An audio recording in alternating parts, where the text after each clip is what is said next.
Welcome to Spiritual Geography. I'm Joni Miller.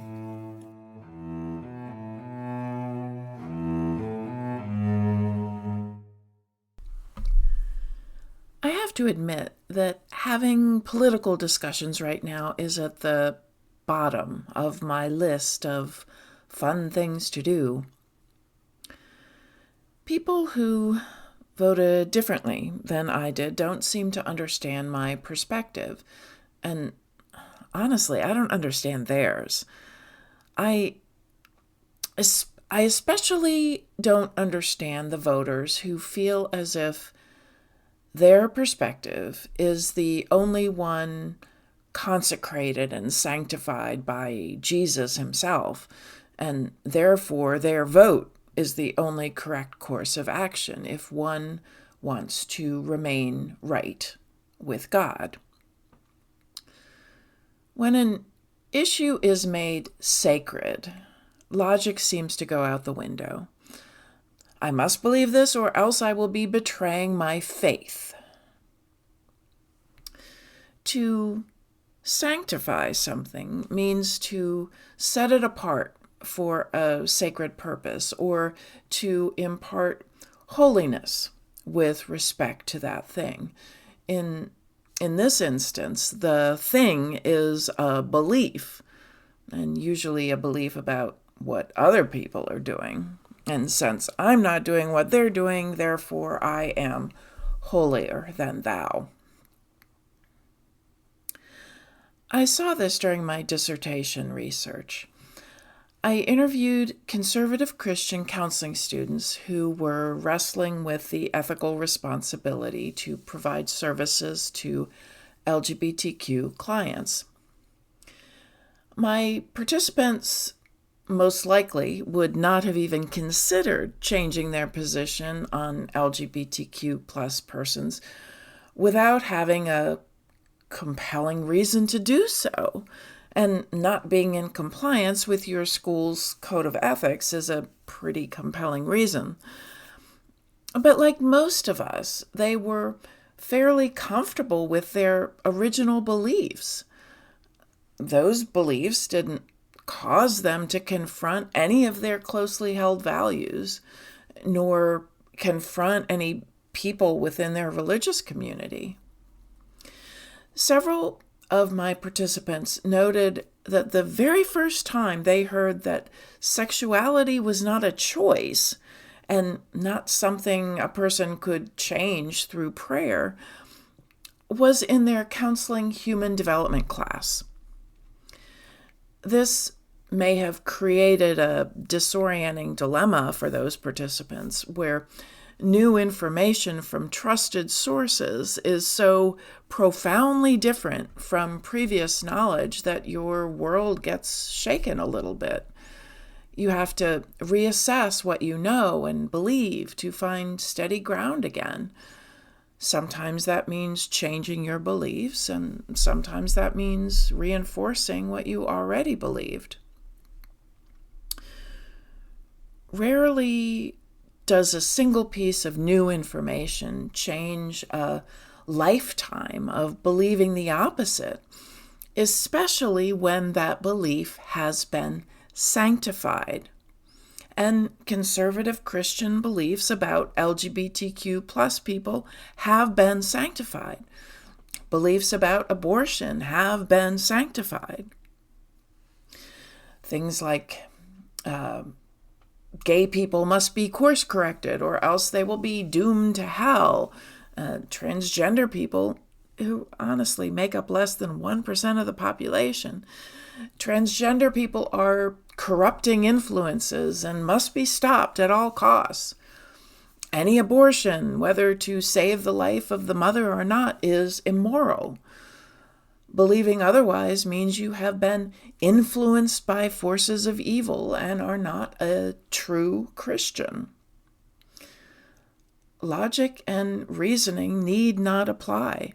These sanctified beliefs have been reinforced week after week in church services and through social media posts.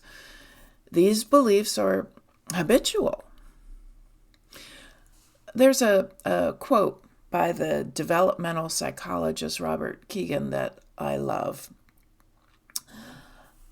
And it is successfully functioning in a society with diverse values, traditions, and lifestyles requires us to have a relationship to our own reactions rather than be captive of them, to resist our tendencies to make right or true that which is nearly familiar, and wrong or false that which is only strange.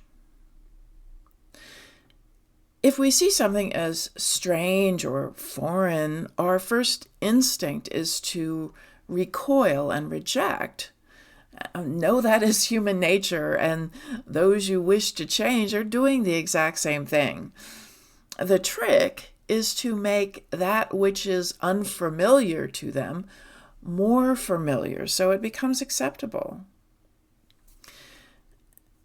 As you prepare to share meals with friends and family this holiday season, take a moment to assess whether or not you should engage in arguments, especially about politics or religion, especially about politics and religion, since the overlap is inevitable right now. Let's be really clear. None of us change our mind in an instant, nor do we change our minds based on intellectual arguments alone. I talked a lot about this a few months ago in a 3-episode series about changing minds. Changing your perspective on something is more likely a result of tiny changes rather than one magic wand moment.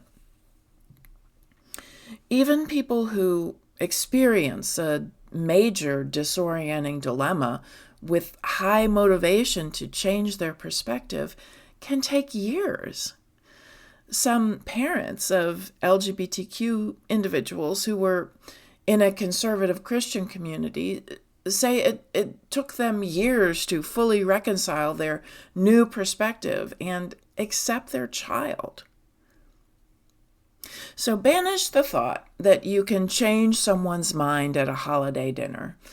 What you can do is plant a seed for change. Stories are the best way to do that. What have you personally experienced? How have you changed your perspective? What have you witnessed with your friends? And know one very, very important thing.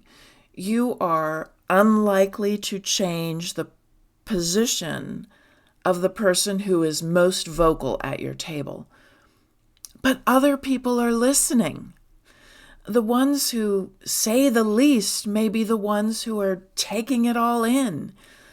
You may have succeeded in planting an important seed with someone else.